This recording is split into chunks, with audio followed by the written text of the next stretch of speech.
So we will just back up a little bit. There. All right.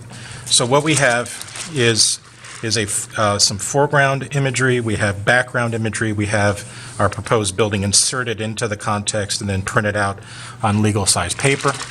We have the first layer of trace over like so. And now this is our experimental layer, what we call the first overlay or the experimental overlay.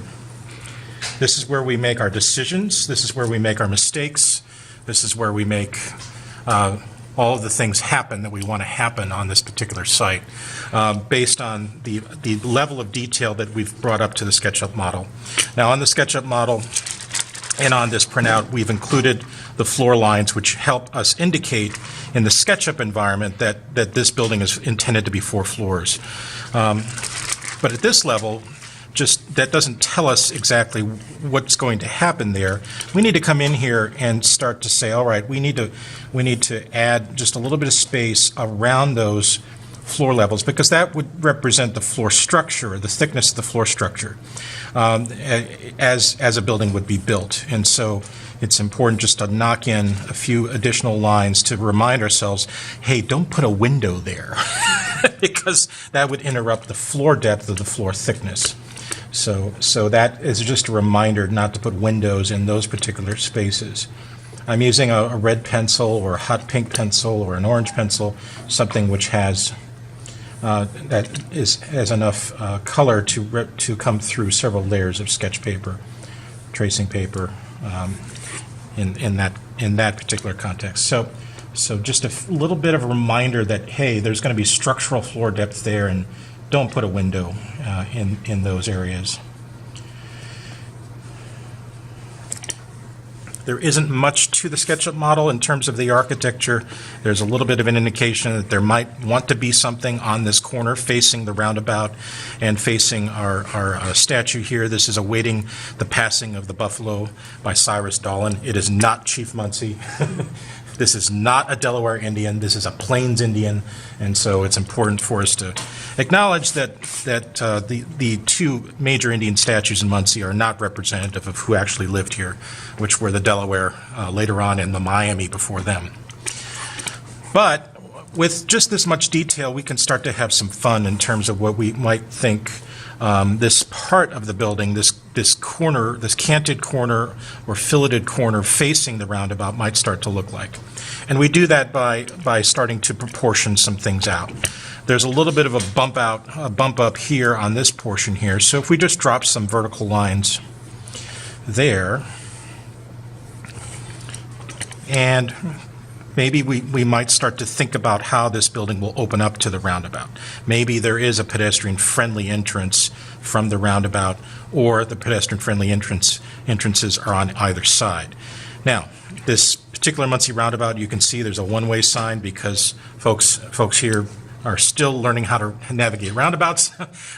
You theoretically wouldn't need that, but traffic does speed around this roundabout at sometimes unfriendly speeds.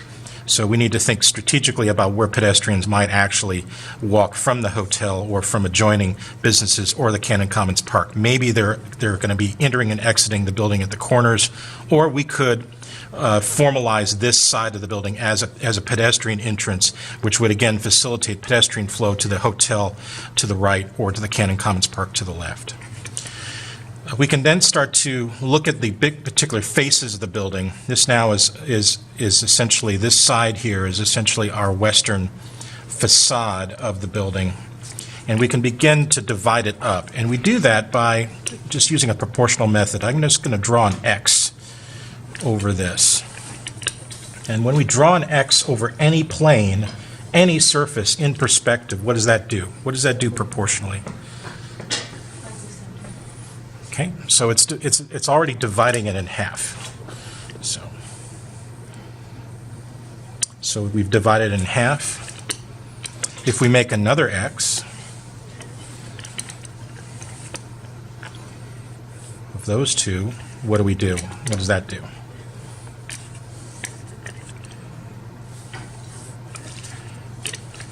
Any surface now.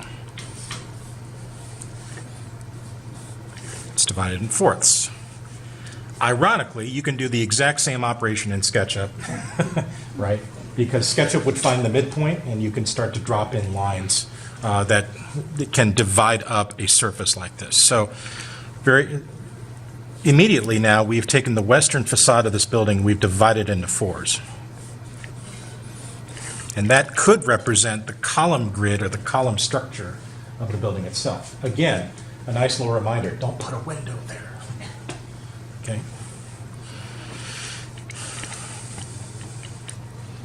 On this north side of the building, these faces of the building are considerably in perspective.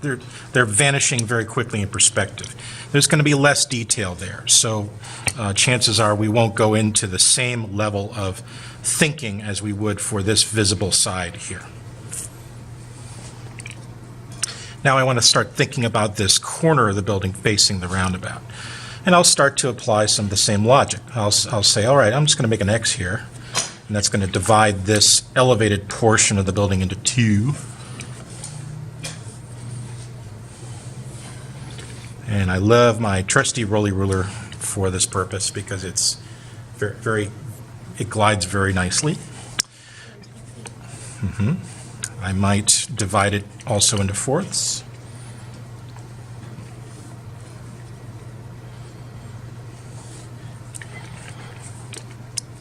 This roly ruler has rubber wheels, so it grips the paper very nicely. And I can make,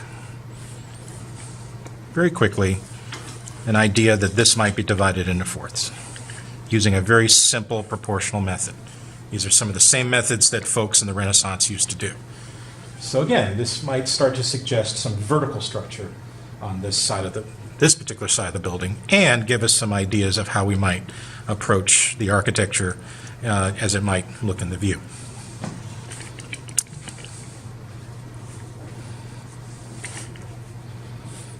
All that's going to be, but again, on the south side, that's going to be less critical. Now I can start thinking about having some fun here.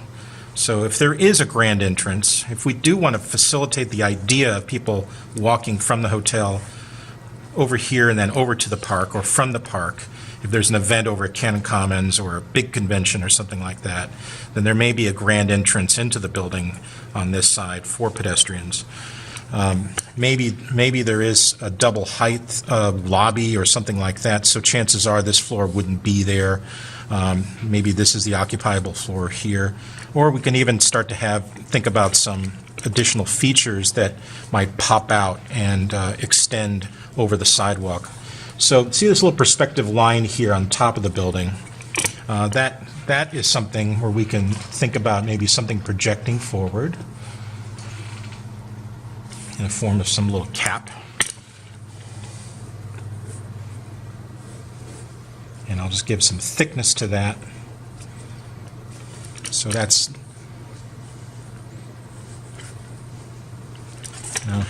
on buildings we call that the cornice, and it comes from the Latin for crown. And if we do that, then we might consider popping out a bit of a cornice over on this side. Just extend it out, give it some little bit of thickness.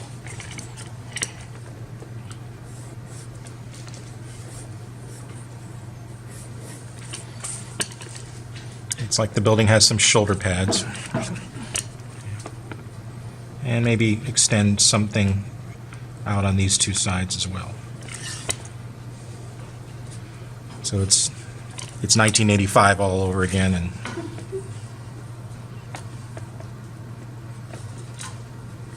so this just starts to add a little bit of detail onto these portions of the building.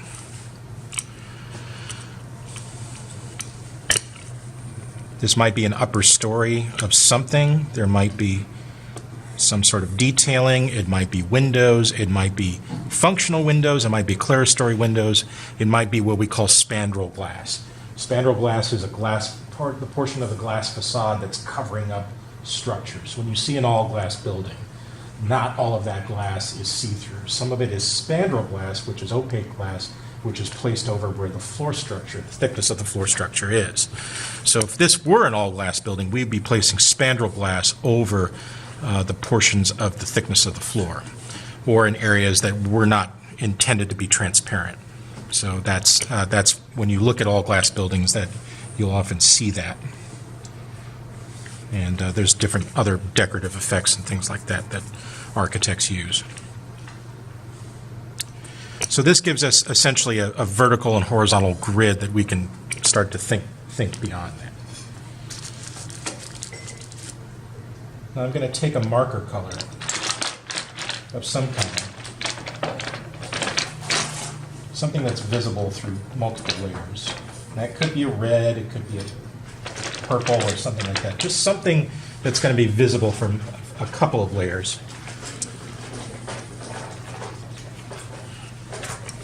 And we remember that the marker has three widths that we can use: the toe, the heel, and the chisel. So those three widths are things that we can continue to use as we start to build up our thinking here. And I've got a pretty clear indication of where we don't want windows to be, right? We don't want windows to interrupt the floor structure. We don't want windows to interrupt probably our column grid. But I can start to put windows in a lot of other places. So if we started to think about, maybe starting to think about grouping these, and just say this is going to be glass, and these are doors. These will eventually become doors. And I come over here, and the two shoulders of the building, maybe there could be a line of windows there as well. Very simple thinking. And then come over here, and I'll take a slightly different approach, and I'll gang them up around each column.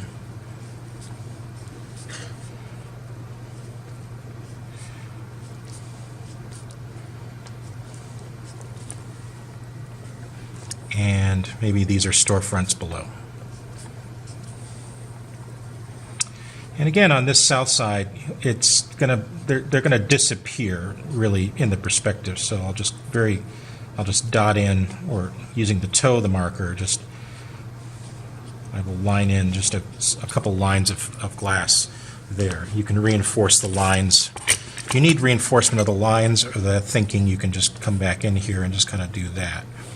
But again, remember, you have three widths of the marker in which to think about this. And just start to think about a pattern of glass that exists within this structural grid that could then start to represent glass in the facade.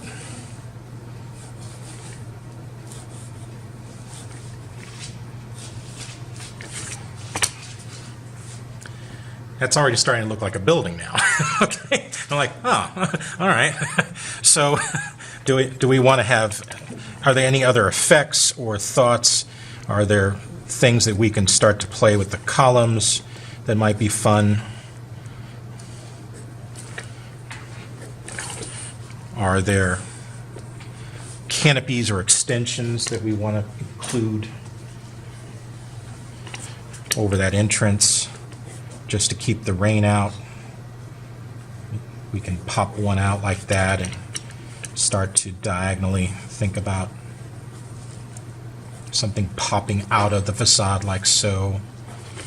That might represent a rain canopy over that door. These are all things that you can do on this first overlay.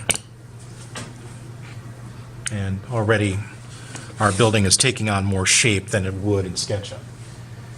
Now if you do that same amount of detail in SketchUp, even a good, after you're comfortable with SketchUp after a few weeks, this would represent maybe 2 or 3 or 4 hours of work. We just did it in 10 minutes, right? 10, 12 minutes. So already we're saving some time, and we're already starting to think about a vision for the building that could take us forward quickly. We then, if we're part of a team or if we're looking at some proposals, you could easily, from this level of detail, knock out 4 options for this overnight, or during a session, or during a charrette, or during a workday preparing for a meeting. So the intention here is to be able to use SketchUp, Photoshop, and hand techniques effectively so that we can go back and forth and create a lot of different options for the property in a short amount of time. So, okay, I'm going to stop there and we'll take a look at everybody's property.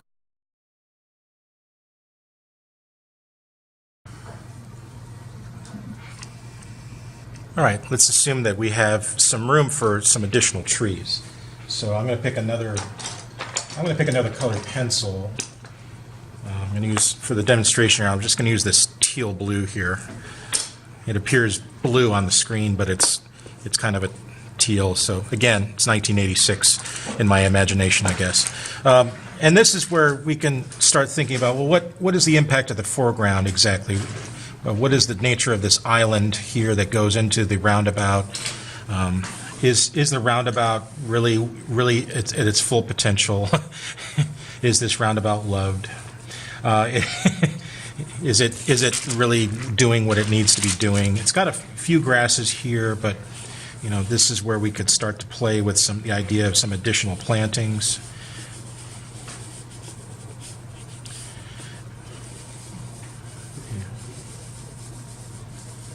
And we could radiate them out and have maybe lawn in between them.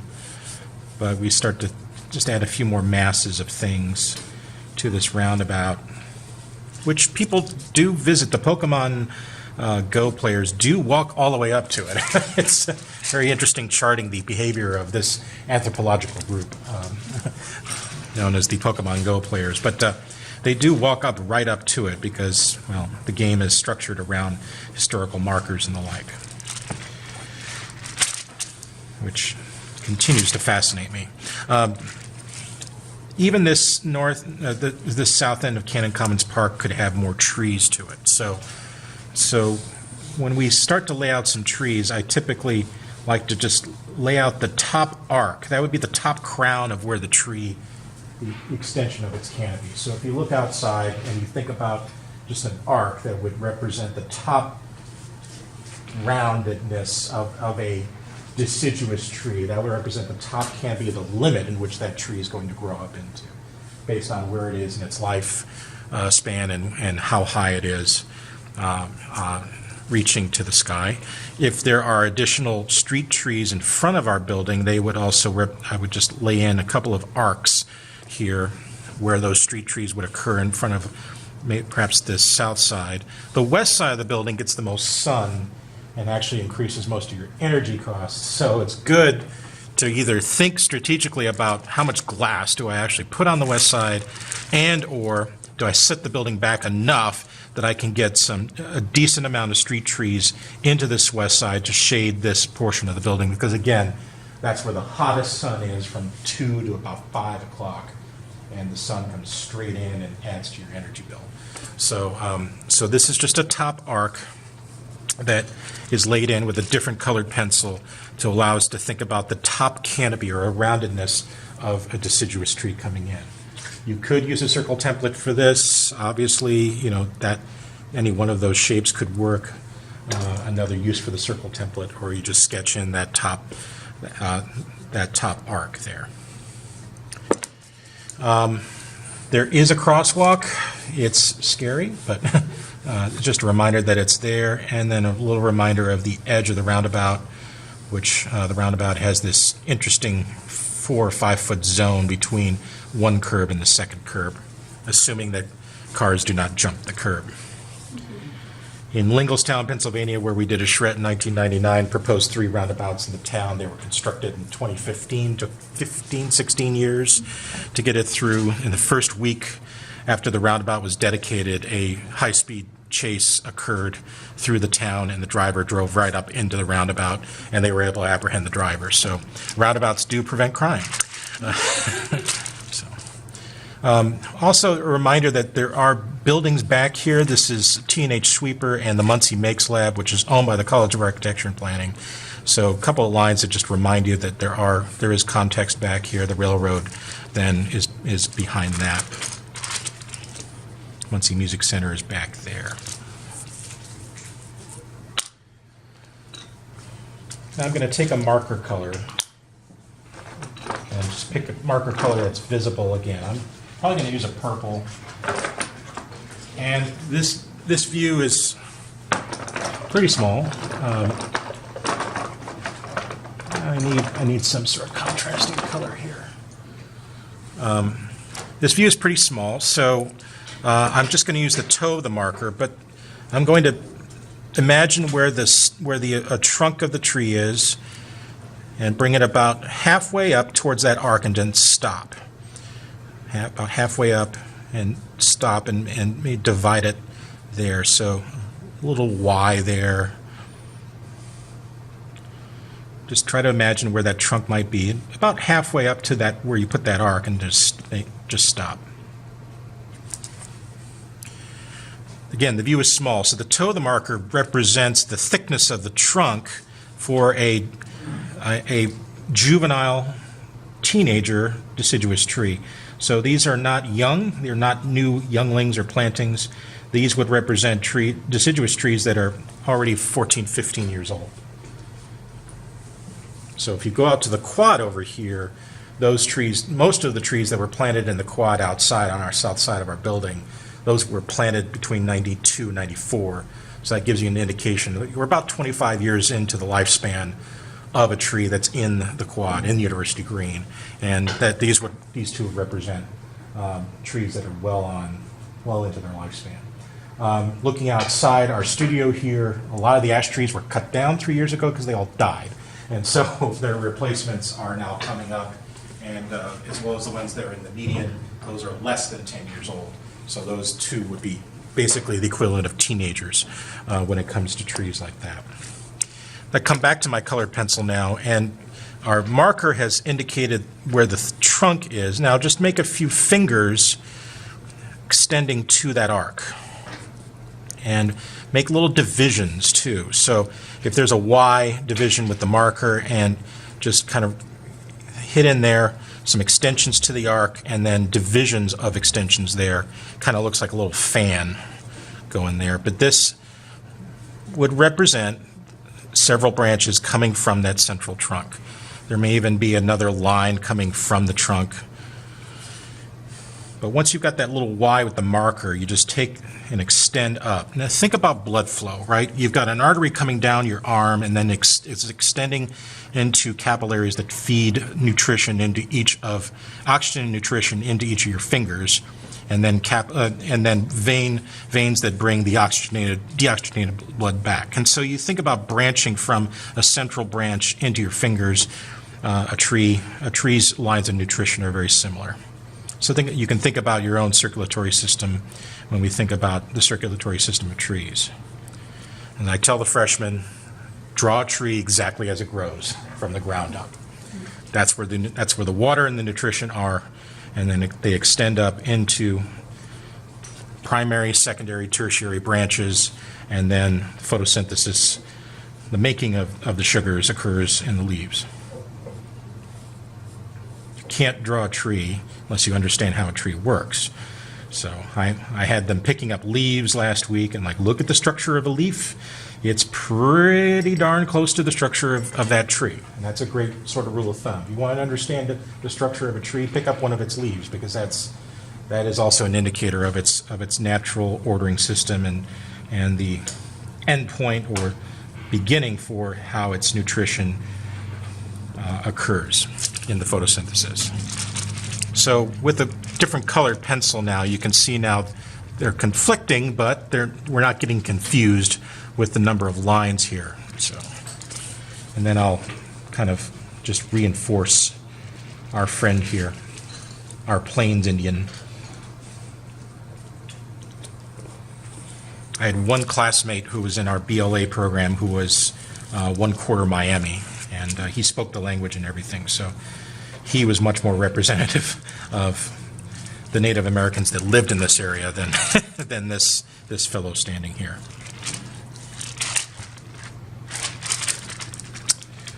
context-wise, there is an evergreen kind of in there, so evergreens kind of look like a big chimney sweep brush.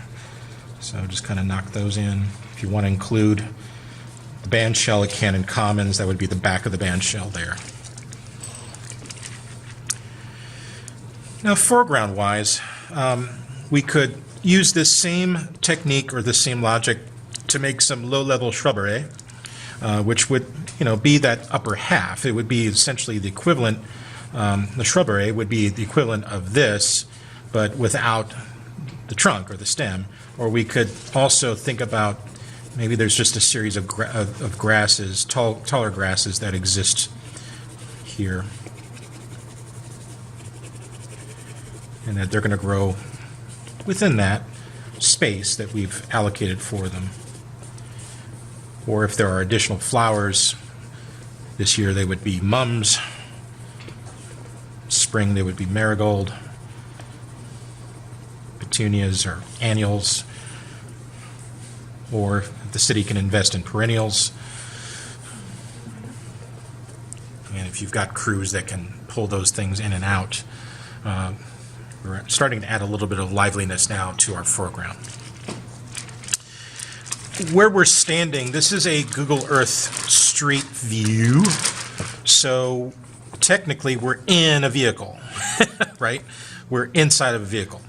We probably don't want trees growing in the roundabout. Traffic engineers get very nervous when you put anything in a roundabout because they're just going to assume that someone's going to hit it. And so tall trees would obstruct views around the roundabout, which limits the functionality and safety of the roundabout itself. So things do have to be low because technically from the position of the driver, you should be able to have an almost uninterrupted sight line over the roundabout so you can see traffic approaching into this lane. So don't fill roundabouts full of tall stuff, because if you cannot see somebody coming over here, there will be an accident in the roundabout. And unfortunately, roundabouts are getting wackier and wilder around the world, and folks are putting things in there which is actually blocking the line of sight. So consider that also when you're planning roundabouts and showing them in context.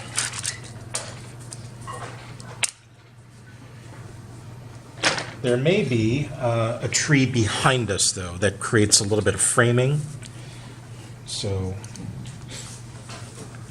if we want to take our marker again and just do a very interesting kind of line that represents a branch above our heads of a tree that might be occurring behind us. So I'm taking the toe of the marker like that and I'm kind of turning it a little bit, creates a little bit of cragginess, but this could represent a tree branch that's actually behind the viewer. But it also frames out the view very nicely. A little bit of a visual trick there. We could do the same thing in Photoshop with a foreground tree, which would be part of our entourage package. I'm just going to try to make some sense out of that here.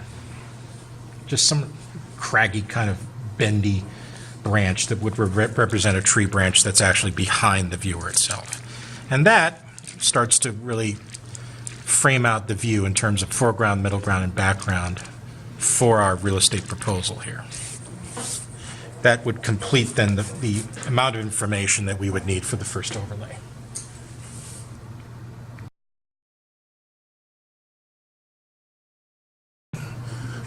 Hey, John. Hey, Ringo. You ready, Ringo? All right.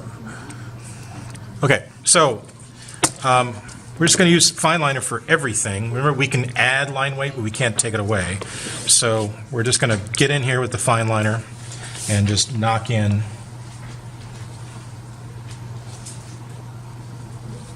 some tree branch in this foreground.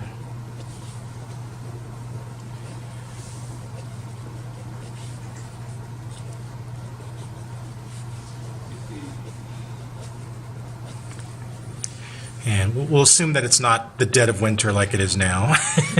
And we can use cursive S's and cursive G's for foreground trees. This is an old draftsperson's trick. The cursive S and the cursive G, repeated several times, can give the impression of leaf. It's an old drafting trick.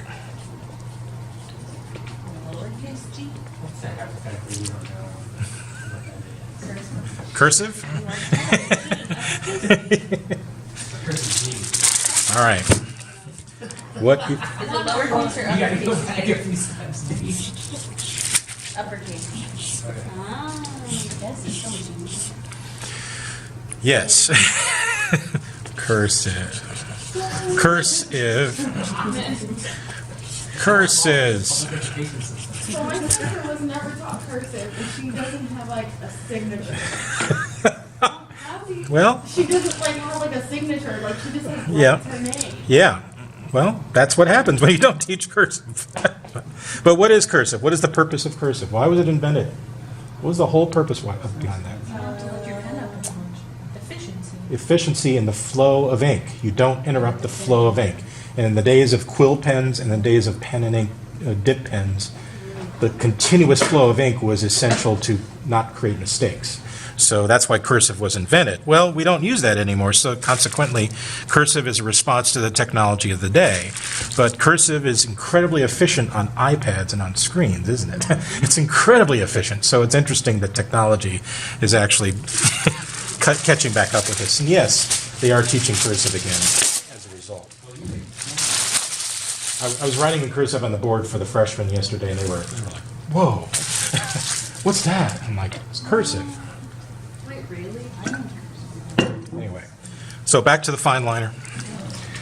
Most of our foreground grasses here can be expressed with just a kind of a lifting. I'm going to out of that. So this lifting or clumping, and then maybe some dots that represent the tops of the grasses or the seed, the beginning of the seed germination, not germination, but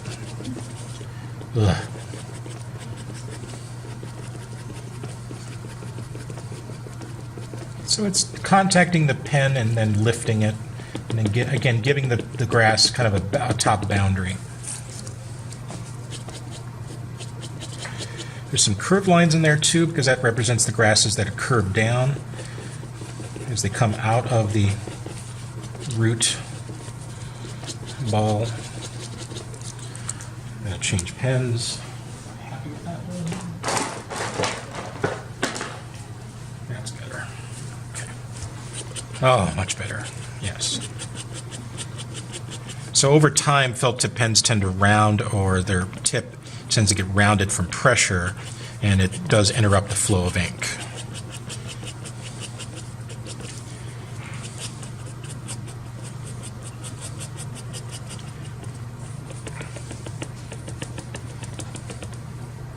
Now, we like to plant these all over Indiana. This is Shenandoah grass. You only have to cut it once a year, so very efficient. It blows in the wind. It has some nice color, so a lot of folks like to make plantings of this. And then there would be the edge of the bed, so kind of a sketchy, broken line, the edge of the bed itself. And you could write a message in cursive if you wanted to there. Maybe a few flower heads. If we were thinking about this in spring, then there would be either annuals or marigold or something like that there. And then the rest of the roundabout is just regular lawn grass, which is fine. Somebody has to get up there and mow it periodically. And if your city's budget allows for that, then show that. If your city's budget doesn't allow for that, then you need a different solution. For cut lawn, a technique that I like to use, I like to take my straight edge like this, and then I just like to notch against it, starting from an edge and then petering it out like so. You do that successively. This gives the impression or the texture of a cut lawn. So, and again, the straight edge becomes very nice for that. I do not do the cartoon grass Do not put in cartoon grass, which looks like a chicken foot, you know, do not do that. Start at an edge, notch the pen against that edge, and then peter it out, or fade it out. Like so. And that gives the impression of a cut lawn. I'll come back up here and also do a little bit of texture on this right-hand side up against our flowers, just to reinforce the impression of texture. This is a rounded hill, so there is a slight roundedness to it, so I am kind of compensating for that. This is not a flat surface, so.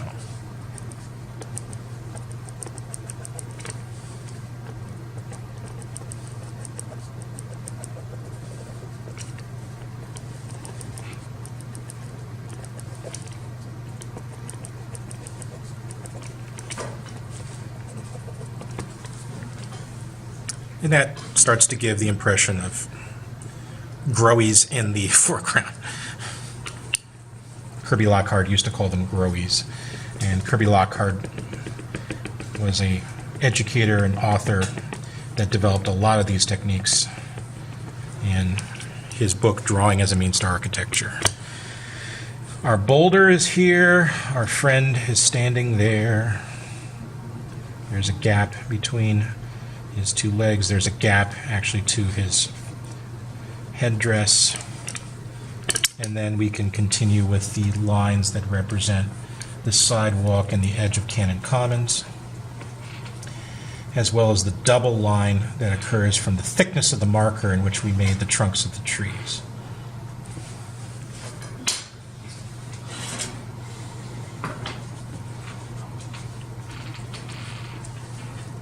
Because we practiced so effectively with the colored pencil layer below us, we can just very blindly follow those and layer them up together.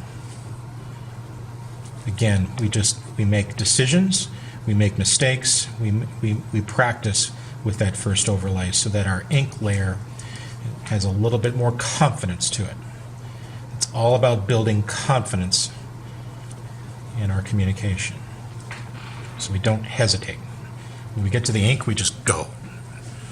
So lots of Star Wars analogies for the Force if you want to use those. Let go.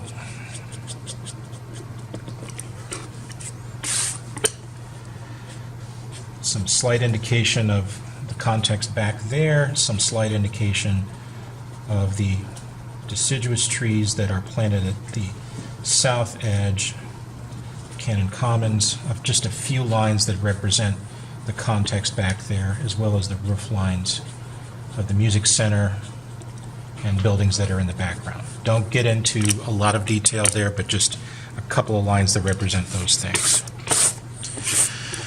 We might think about working from left to right, but I like to work from foreground to background, because if we shouldn't. On the foreground layer, we were working basically from background to foreground, right? And the contrasting colors here allowed us to distinguish between those things. But when we put the ink, we don't want to obsess about detail that's going to be covered up by a tree, do we? So we want to be efficient about that, and so consequently, it makes good sense in the ink overlay to work from foreground to middle ground to back.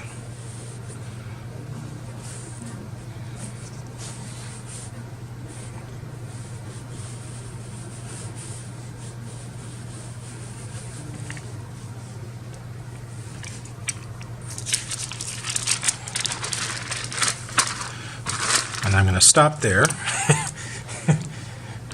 because we forgot one thing. What did we forget? People. There are no people in this. So if we go back to the first overlay, whoops. So go back to the first overlay. We probably, given that this was a Google image, our horizon line is running right about through there. Okay.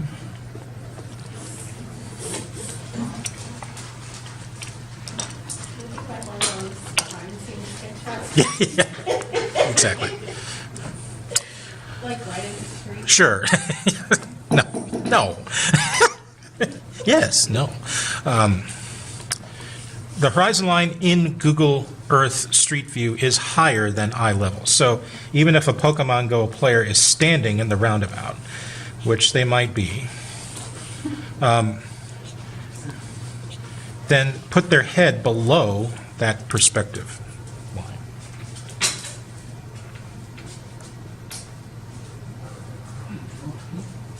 Now, what's your strategy for people? So with the toe pointing up, I make a mark like so. Then I turn the barrel of the marker and sweep down. Then I use the toe of the marker to extend 2 legs from that. Okay. That's for a person basically in the middle ground. Now let's say there's a person standing next to you. Then they would be slightly thicker, right? Like so. So you use the heel for the head. Yes. Yep. Except for someone standing next to you. Let's say they're pointing over to the Pokemon Go player right over there, like, or they're playing themselves.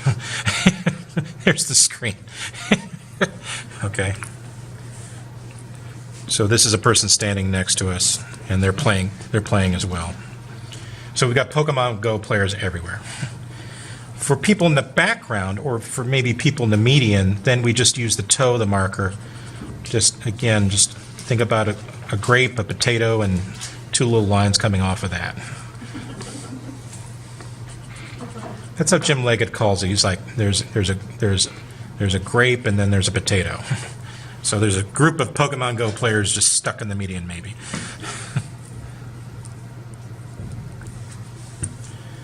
The view doesn't need a lot of people. It really only needs minimum 1.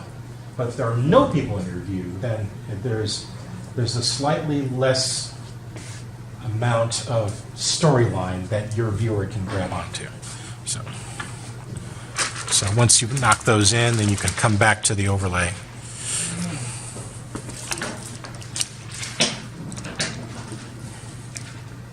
And we will outline them in.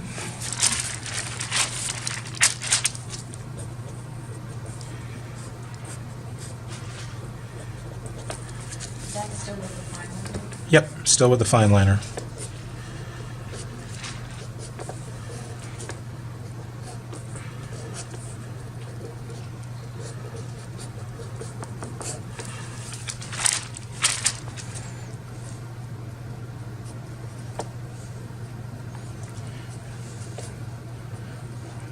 Different techniques for people. This is basically called the tooth people. They look like an extracted tooth with a little dot on top. They work fine. So Jim Leggett has different techniques for people. Kirby Lockhart, James Richards in his book, they're all over there on the shelf there. Different techniques for representing people. But the important thing for any of these is just to keep the head small. A lot of my freshmen, when they draw people, they draw a head that is so massive that there's no possible way that a neck could support it, right? It's like, okay, so the eagle has landed, right? Tranquility Base, the eagle has landed. Right. But yeah, the important thing though is that the head is roughly 1/3 the width of the shoulders. So that usually would do it.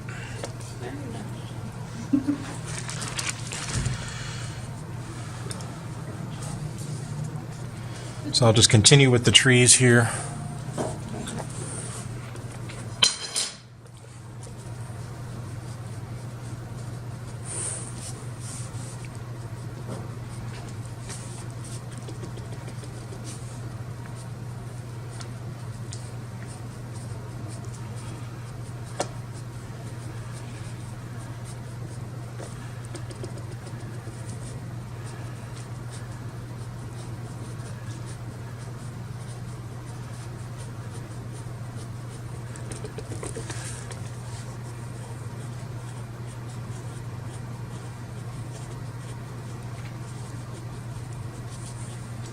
Just think about blood circulation, think about lines of nutrition and water running from the trunks into the trees there.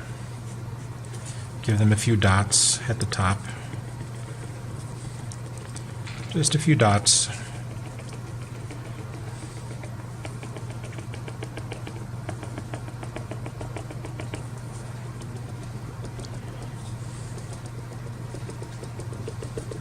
Now, notice that the street trees are covering up the building, so there's less detail for us to obsess over in terms of what actually is going to be shown in the building. So hopefully that's less intimidating, and we can just come in now and trace over the colored pencil lines that we've already made.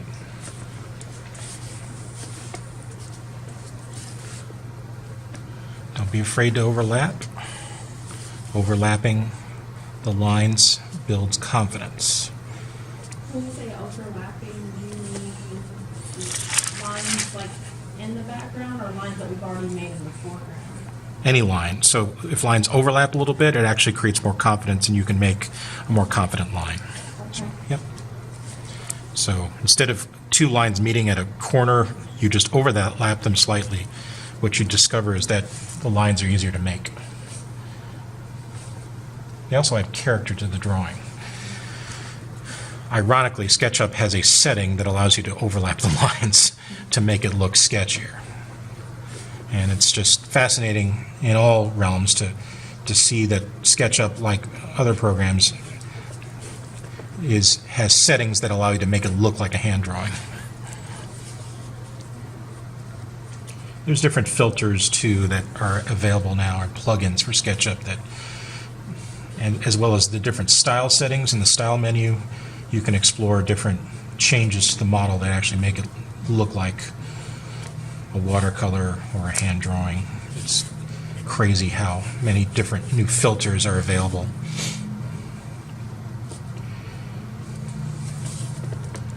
I've got my awning, which might be a steel and glass awning. If you look at the steel and glass awning that's at the hotel, it's quite good. It's actually really well done. The hotel. It's to the right of our view.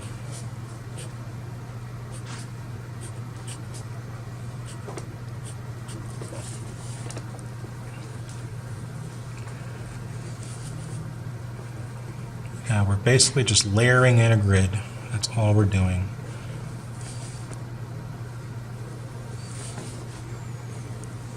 Vertical, horizontal lines. That's all we're doing.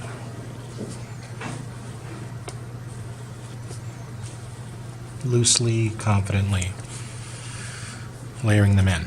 Now, you get in here, you may want to add more lines to that. Cool, we can do that. So add another division of glass, you can add that. Adds to the interest and to the pattern of glass on this corner. That might also represent the doors, those formal double doors that represent the entrance for the pedestrians back and forth from the park. Come over here, acknowledging the floor thickness once again.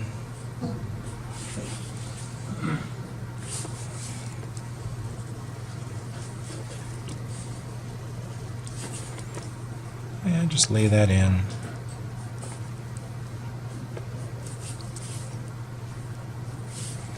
And maybe I do split the gap once again.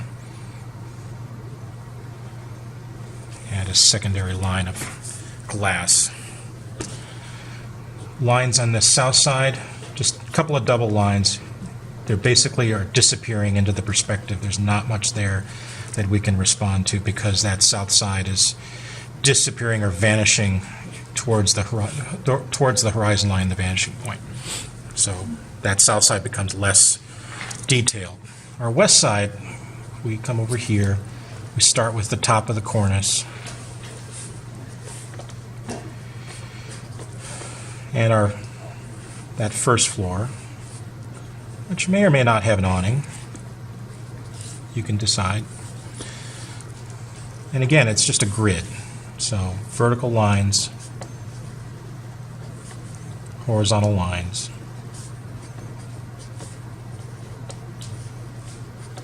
Keep it simple.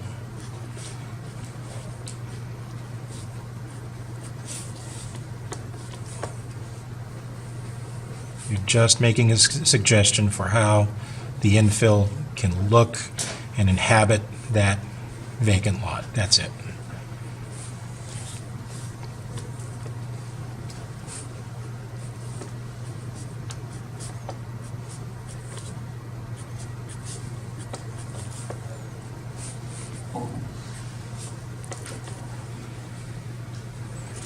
And then I will knock in my context.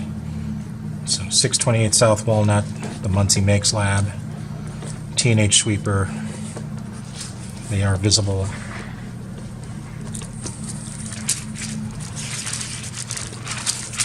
Check my work.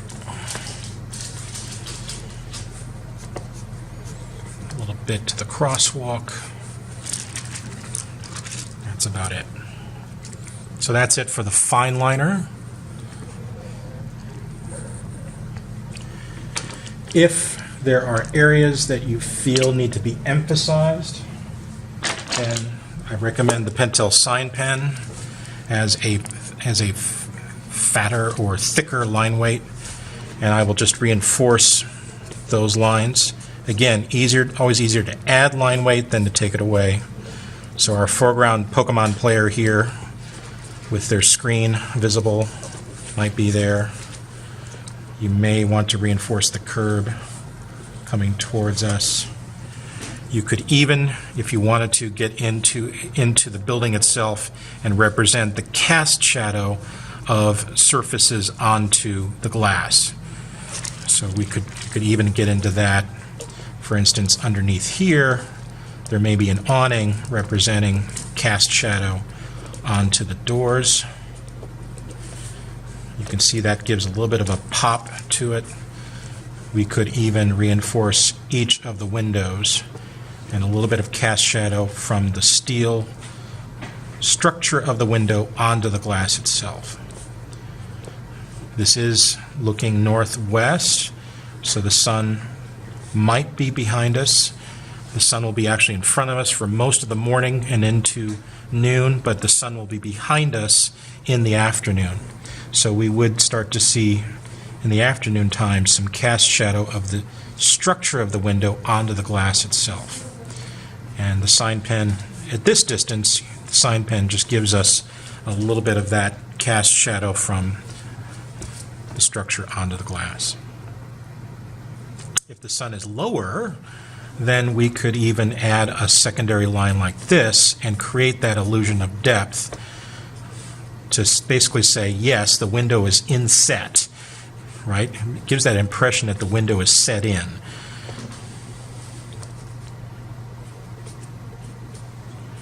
And this would be the afternoon sun casting onto the building. Just gives a little bit of extra interest and depth to elements in our foreground as well as the specific details of the building.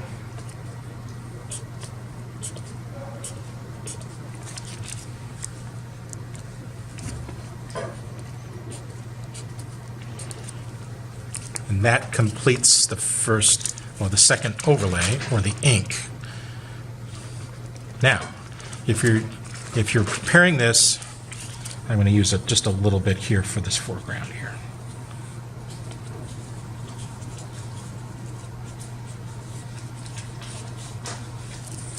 Now that's ready to scan or photocopy or fax, if anybody faxes anymore.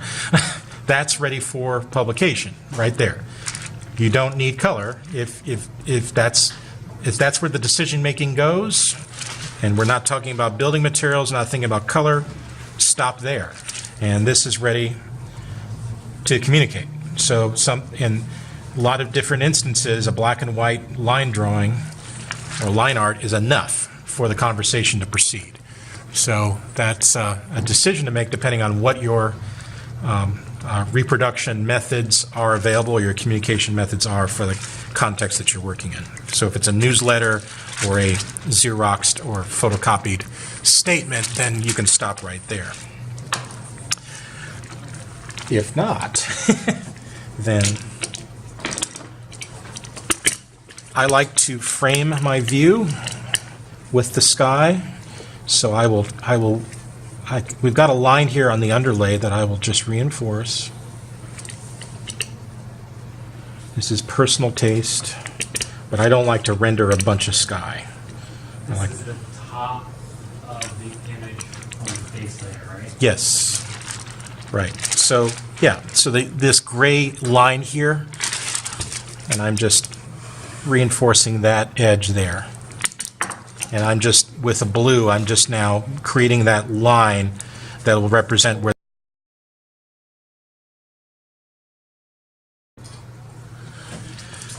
So our underlay has this edge of the sky, and I'm just reinforcing that on the front. Then I can pull this up, remove my underlays, set them aside.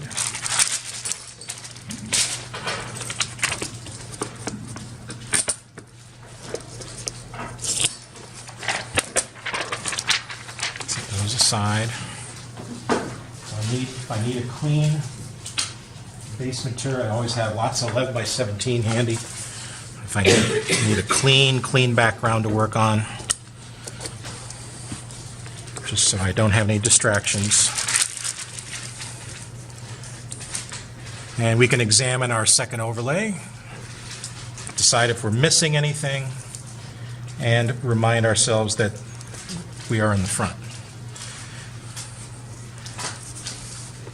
So I'm going to label front on the front, and I'm going to make a decision about where the sun is. So the sun, let's just make a decision here that the sun is behind us, getting ready to set in the afternoon. So the sun is going to create some shadow directions in that general direction. So always, whether you're doing in plan or perspective, make a little solar diagram in the corner just to remind yourself, hey, that's where the sun's going to be casting stuff. And then turn it over. So now we're going to use just a few marker colors and a couple of color pencils just to really knock this thing out. So starting with sky blue, our favorite sky blue, I'm just going to block in a layer of blue all the way up into that boundary that I created on the front. Just like a lawnmower, you overlap just a little bit, just like you're mowing a lawn.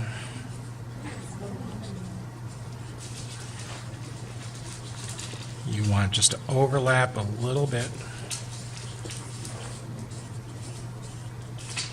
Up and down. Don't worry about getting into the trees. It's fine. Blue is an ingredient of green.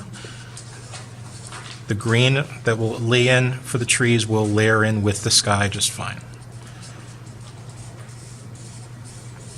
Don't worry about the trees yet, because blue is an ingredient of green. So we will layer that together, like so. So now we've got a little bit of sky blue just occurring in that upper story windows. This is a Michael Doyle, author of Color Drawing, another book that's on your reference list. Upper story windows are going to reflect the sky, so they get blue as well. Upper story windows will reflect the sky. If we are standing on the street level, standing on the ground looking up at a building, those windows will tend to reflect the sky because we are looking up at them at an angle. So the upper story windows get some blue. Upper story windows get blue.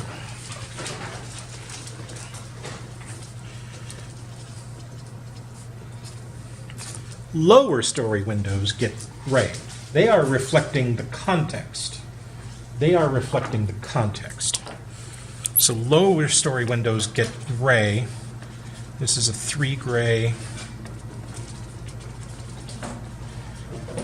And on that second story, I will mix the blue and the gray. Because in theory, those windows are reflecting the context. I like cool gray for this purpose. Cool gray 6 is nice. See, on that second floor, I am mixing the blue and the gray. Not because I'm interested in a Civil War reenactment, but because I am showing the illusion of reflected context on that first and half of the second story. So there is that we're building an illusion of reflected context on that first and second floor.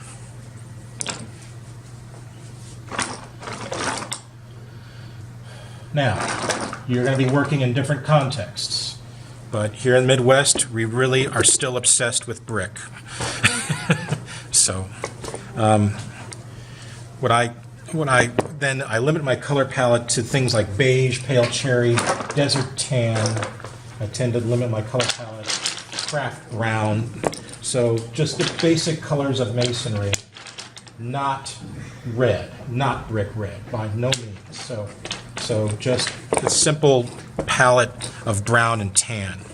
I'll take my lightest tan, which might be beige or pale cherry, and I'll just knock that in over the whole building. What that does is it just warms up the building is all it does. This is the Midwest, so it just gives a little bit of warmth.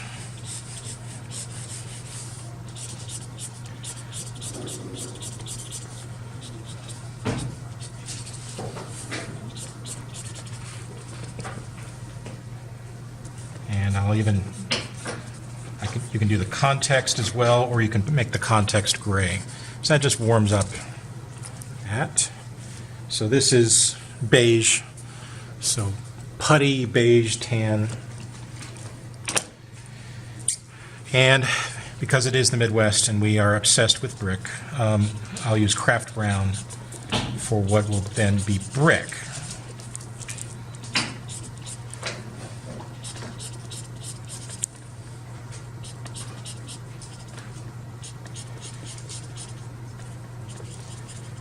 But I'll leave the beige or the tan behind. Huh.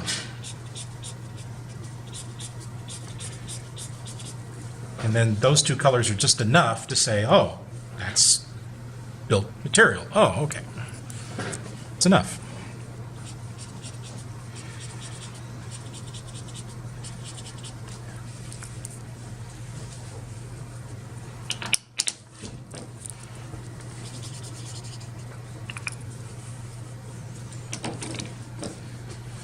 Now I'll take my greens.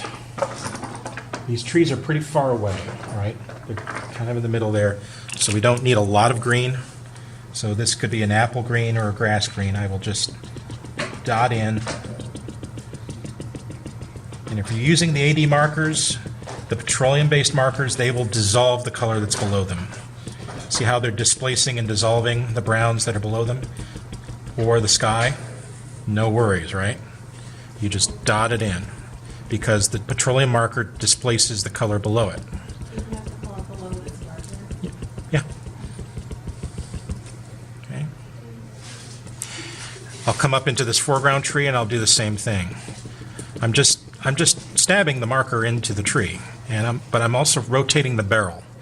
When I rotate the barrel, I'm alternating between the heel and the toe and the chisel, and we get different marks, right? We get some dots, we get some, right? Just layer that over into the sky, don't worry about it. It'll displace the sky that's there. If you have a different green with you, like an emerald green or a slate green, you can layer that in as well. Slate green is darker. So I'll layer in slate green as the understory of these trees. So I've been alternating apple green and slate green. I could alternate grass green and slate green.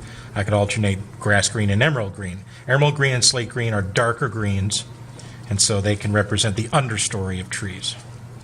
And I'll just put a few of those in that foreground tree as well.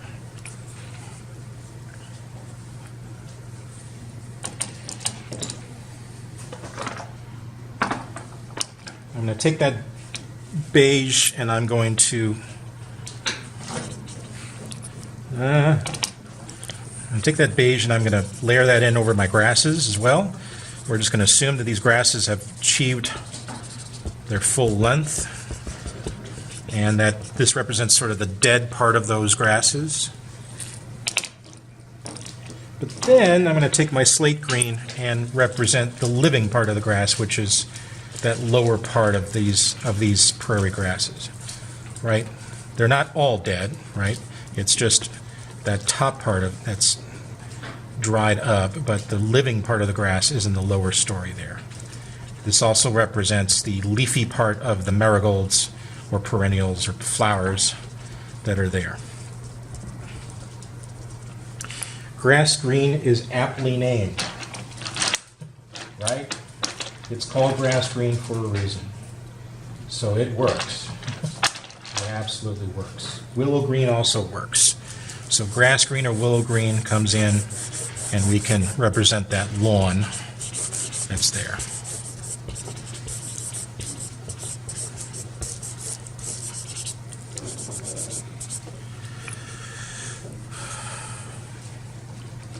And I like cool gray 3 for asphalt. I do not use black. I'm just going to layer in some cool gray 3 into that middle ground and then peel it off as it reaches the foreground. We don't need a lot of darkness or color coming towards the viewer. I like to fade it into the foreground. I can move that around with a napkin or a finger, and just cool gray 3 is really nice for just all of the dull, shadowed, shaded areas of our middle ground. It kind of fills in everything nicely. So see how it's all that area around the horizon line, all that stuff's going to be in shade anyway, right? So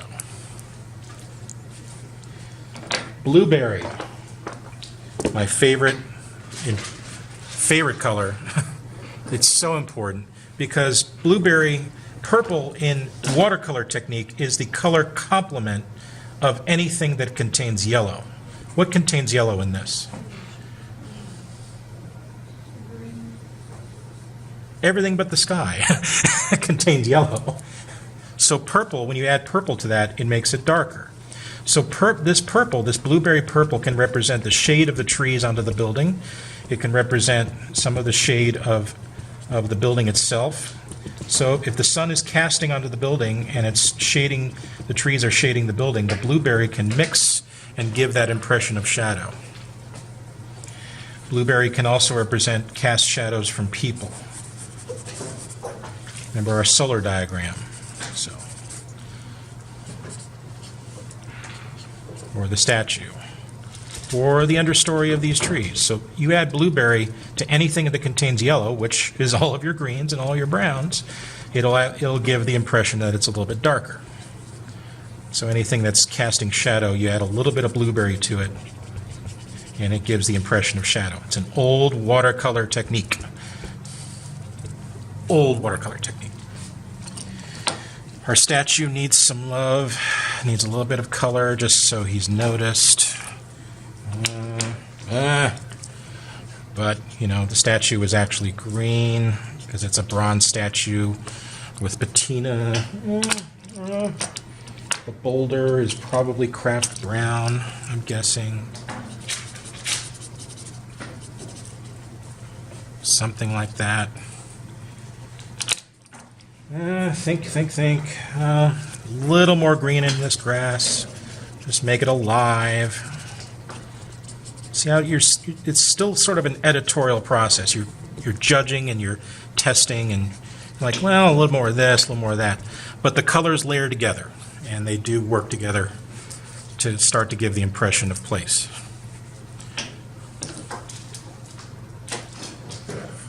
And then, that's it for the markers. Then you just make a selection of colored pencils.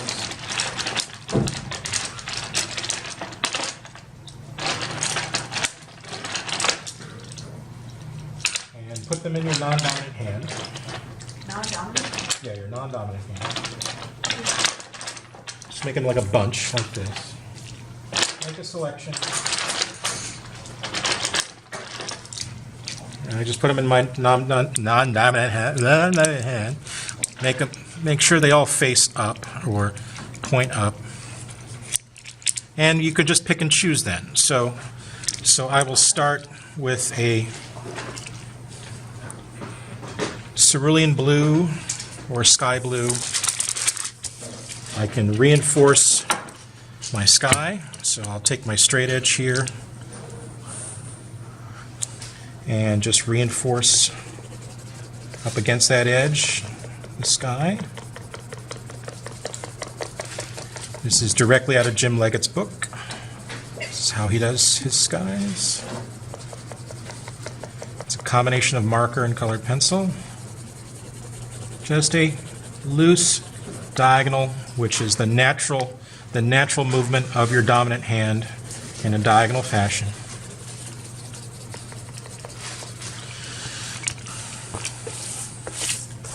And if you want to add a little more blue to the upper story, get that in there.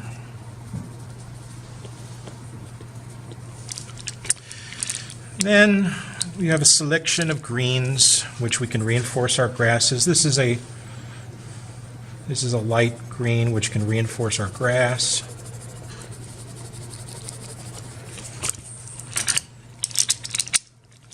Light green, just to blend with our marker color.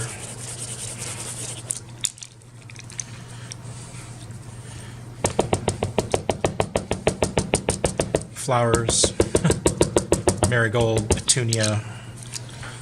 So reds, oranges, pinks for the flowers. Maybe they're wearing an orange jacket, khakis, whatever. You can add color to the people, you can leave them as silhouettes. It works either way. The more color you add, of course, the more attention you'll bring to them.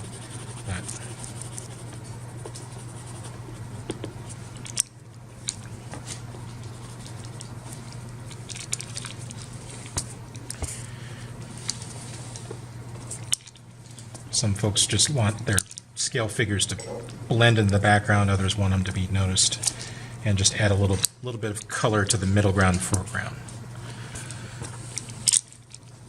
A little bit of medium green now, and I will just kind of blend in the trees from trunk up. Follow those diagonal lines that you made. Just reinforce the foliage of the trees. Add in or fill in any background in the park that needs to be there. Add in or fill in any green around the flowers. Just let that wander around. This is the Bob Ross moment here. So happy little trees.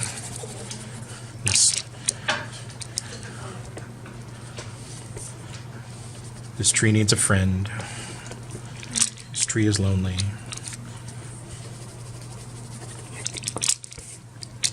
And finally, just a few strokes of brown colored pencil.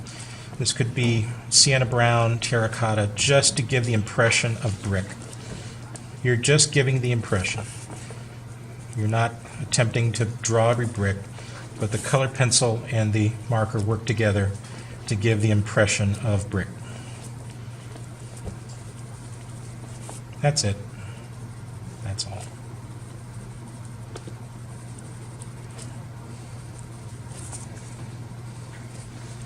We've used tan and brown now for basically the sandy clay colors of masonry, and the colored pencil just adds a little bit more to that impression that we're trying to give our client. If you want now any color on the building to pop any certain areas, you can pick a red or a teal or a green, and you can pop maybe banner detail or a color, or reinforce branding or something like that. You can see how that pops and just reinforces maybe a brand name or something like that. Pops out against the masonry colors.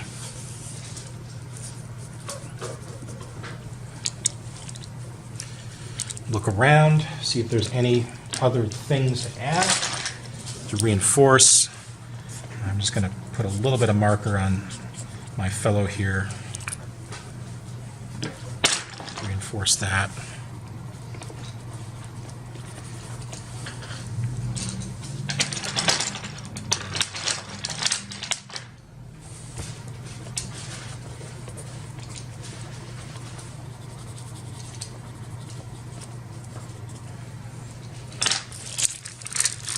Flip it back over, check your work. Remember that the layering of colored pencil and marker on the back of this trace paper means that it will not compromise the integrity of your marks. So if there are any marks that are missing now, you can add them now, right? So we got a lot of color here. I want to just reinforce that, right? All right. And reinforce that. Reinforce this. Reinforce this impression of that tree branch above us. You went over the lines, or if you've got an extra collar or things like that you want to add. And if you went over the trees just give them a little more line. Reinforce that.